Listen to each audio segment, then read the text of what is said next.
The best thing about Max is that he's not just a quintessential cookie-cutting hero. He's in much the way an anti-hero. He's an interesting hero because he has a lot of baggage, as it were. There's a lot of things that don't meet the eye. Initially, with him, he's a sort of a cauldron of neurosis, as it were, and problems, and real-world problems, and sadness, and he's an interesting hero to play. George decided that he was a kind of wolf, Max, and so, or a bit of a wild dog. So the physical life for Max, and there's a transition for Max. Max starts out as a beast in the wilderness, and monosyllabic, can't talk, doesn't know his own voice, hasn't spoken apart from the voices in his head. So he's a creature of the wilderness.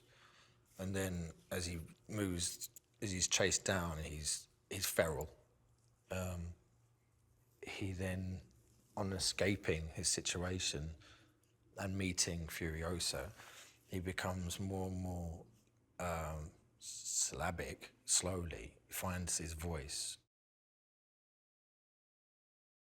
Max is all about, from a character point of view, a man who's got a tremendous amount of trauma and horror in his life, who wants to be left alone, who gets snatched up by somebody who makes him part of their livestock and assets. He becomes an object to them.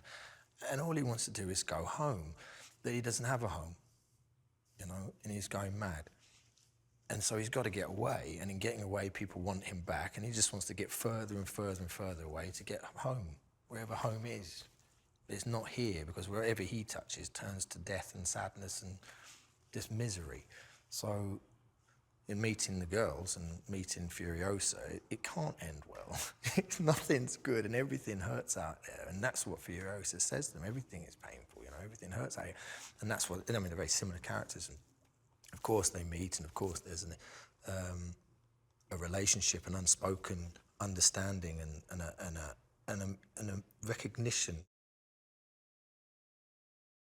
It's not just your run-of-the-mill action movie at all, by any means. I mean, George was taking pretty high concepts and delivering them at high octane, fast cuts, big explosions, huge stunts level. He's created something which is an epic, blockbuster and franchise movie, which has been laced with huge amount of thought and care and all of his own making.